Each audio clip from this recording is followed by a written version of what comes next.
Será que o Macron dessa vez anunciou o início do apocalipse?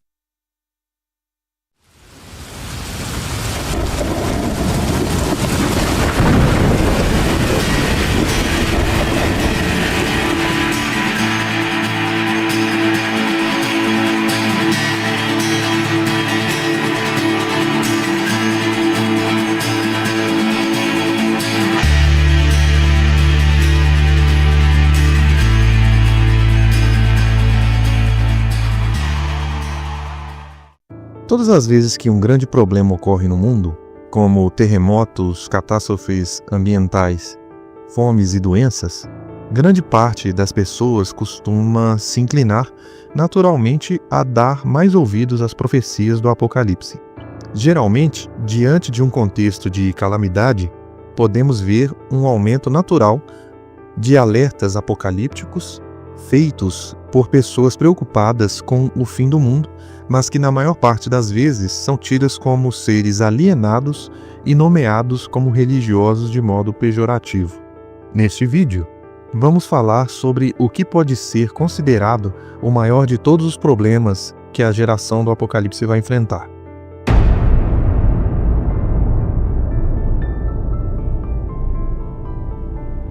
Dentre todas as profecias sobre o momento do Apocalipse, talvez a que mais cause espanto seja a de que haverá um conflito bélico entre as nações do planeta.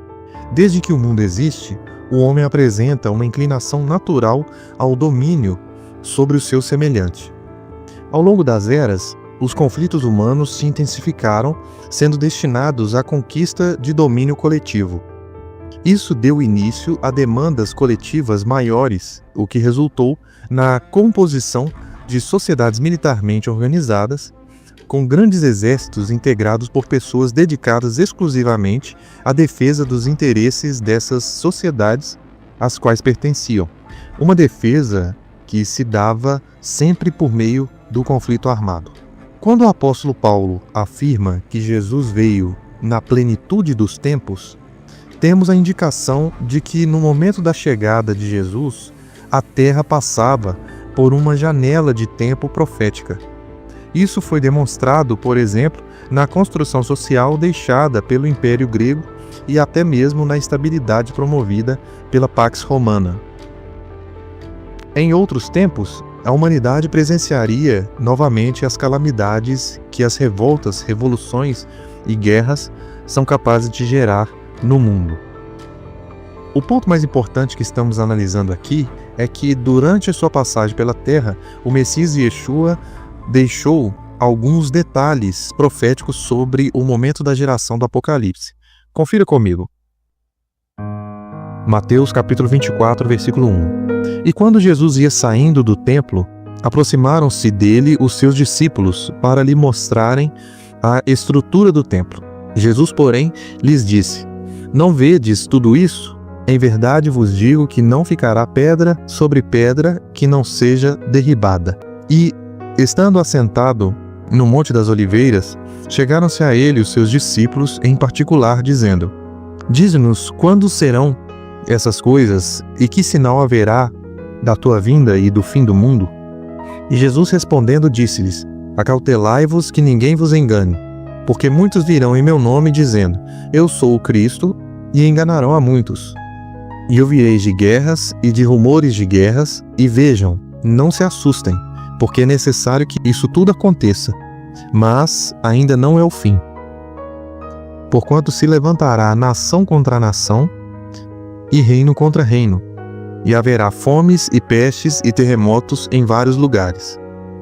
Mas todas essas coisas são o princípio das dores. Desde os dias desta profecia de Jesus, o mundo passou por transformações inimagináveis para os discípulos que a ouviram.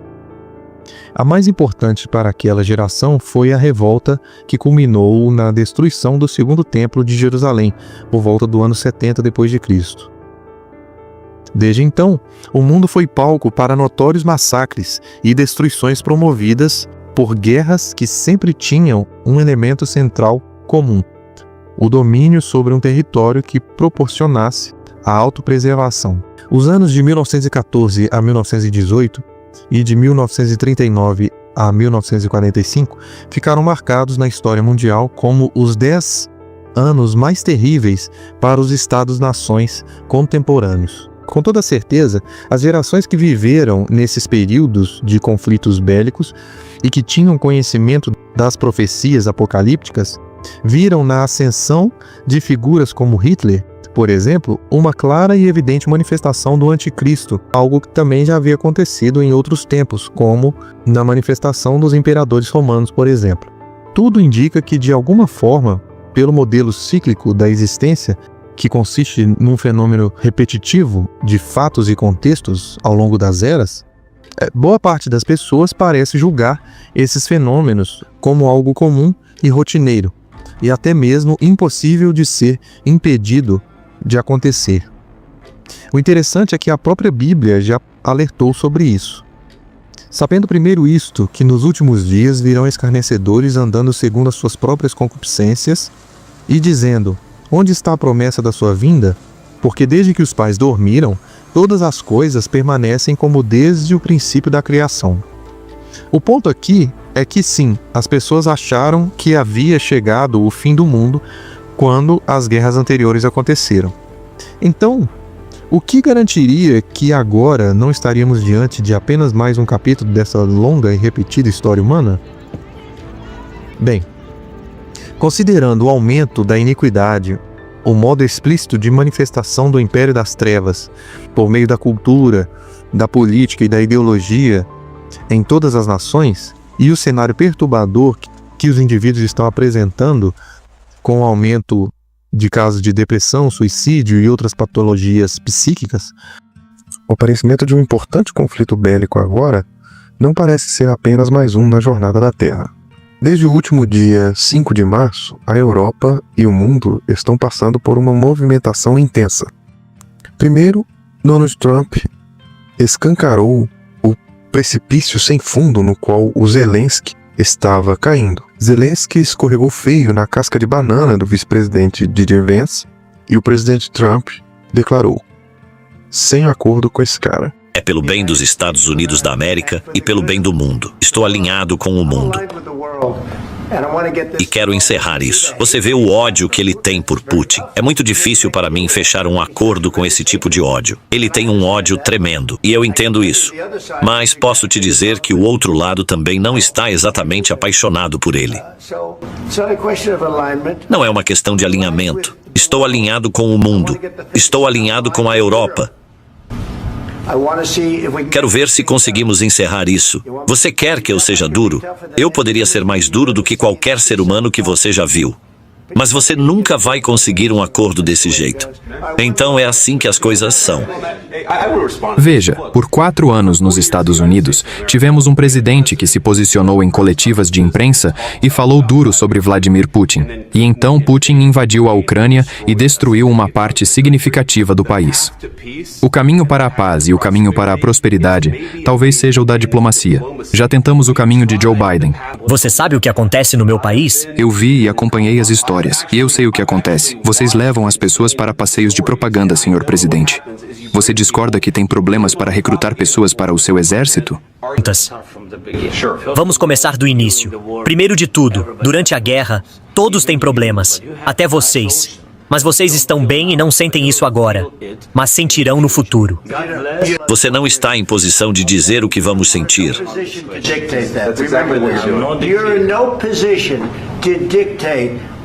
Vamos nos sentir muito bem e muito fortes. Neste momento, você não está em uma posição muito boa. Você se colocou em uma posição muito ruim. Desde o início da guerra, você não está em uma boa posição. Você não tem as cartas agora. Com a gente, você começa a ter cartas. Agora, você não tem suas cartas para jogar. Você está apostando com a vida de milhões de pessoas.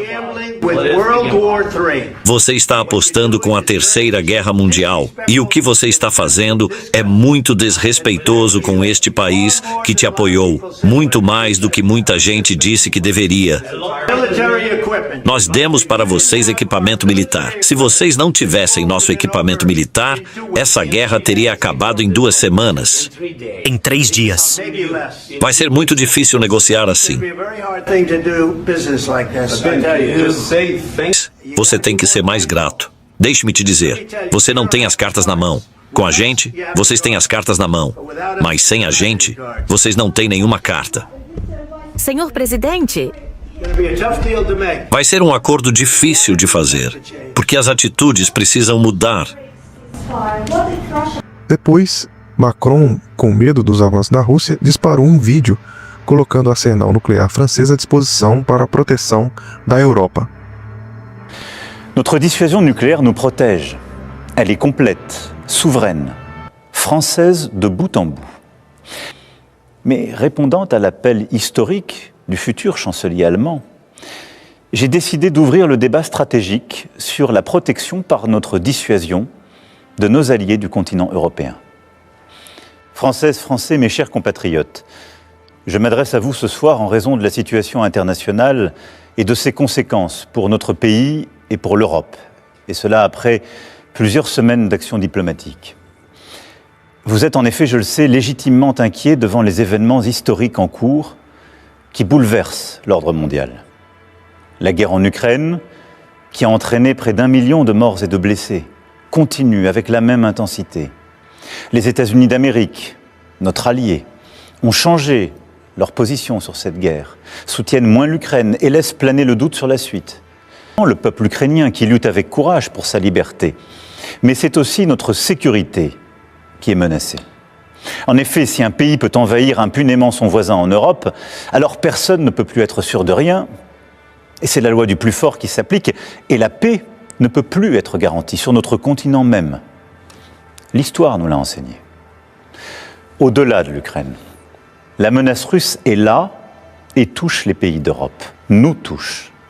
La Russie a déjà fait du conflit ukrainien un conflit mondial. Elle a mobilisé sur notre continent des soldats nord-coréens, des équipements iraniens, tout en aidant ces pays à s'armer davantage. A Rússia, é claro, não deixou barato e levou a sério a provocação. O presidente russo Vladimir Putin reagiu a uma fala do líder francês Emmanuel Macron, que sugeriu o uso de armas nucleares francesas para defender aliados europeus no que ele chamou de ameaça russa. Наполеона, нашествие Наполеона. Он до сих пор кому-то не имется. Есть еще люди, которые хотят вернуться к временам Наполеона, забывают, чем это закончилось. A referência de Putin foi ao imperador francês Napoleão Bonaparte, que invadiu a Rússia em 1812, mas foi forçada a uma retirada após um enorme número de baixas em seu exército. Com isso, foi noticiada a mudança no orçamento para a defesa militar da União Europeia, que é, precisamente em termos históricos, o início de uma nova corrida armamentista no continente. Em decorrência direta, os ventos desse belicismo chegaram ao Brasil. De escalada desses conflitos e ampliação do gasto militar, o Exército Brasileiro está preocupado com a possibilidade de cortes nos investimentos em defesa. A apuração é da analista Jussara Soares. É isso que vocês acabaram de dizer. Tem país se engajando em questões nucleares, tem questões internas ali na Colômbia, Venezuela ameaçando constantemente a Guiana por causa do Essequibo. A gente vê o que está acontecendo na Europa em função da guerra na Ucrânia, flexibilização de regras fiscais para investimento mais pesado em defesa. Polônia dizendo que vai treinar toda a sua população masculina adulta para o caso de uma guerra. E aí, nesse contexto, nós olhamos aqui para o Brasil e um orçamento do Ministério da Defesa previsto no projeto de lei orçamentária para 2025 de 133 bilhões de reais, mas quase 90% disso é custeio pessoal. O que sobra para investimento é muito pouco. E o que tem sobrado para investimento nos últimos anos é sempre uma vítima preferencial dos cortes orçamentários para ajustar a meta fiscal. E sem contar uma resposta chinesa aos Estados Unidos que tinha ocorrido antes de tudo isso acontecer, com a singela informação: O governo da China disse que está pronto para qualquer tipo de guerra contra os Estados Unidos. A fala do porta-voz do Ministério das Relações Exteriores chinês veio em resposta ao aumento das tarifas comerciais impostas pelo presidente Donald Trump sobre as importações chinesas. Ontem, Trump, inclusive, falou pela primeira vez ao Congresso americano e anunciou que pretende aplicar tarifas a países que, segundo ele, cobram taxas injustas ao fazer negócios com os Estados Unidos. Temos também a guerra entre Israel e o Jamás, mas vamos tratar dela num próximo vídeo. É interessante que a profecia de Jesus parece relatar precisamente uma sequência de eventos anteriores à própria volta dele. E ouvireis de guerras e de rumores de guerras, não olhai, não vos assusteis, porque é necessário que isso tudo aconteça, mas ainda não é o fim. Porquanto se levantará nação contra nação e reino contra reino, e haverá fomes e pestes e terremotos em vários lugares. Mas todas essas coisas são o princípio das dores. Mateus 24, 6-8. Diante disso, novamente perguntamos: será que Macron anunciou o início do Apocalipse?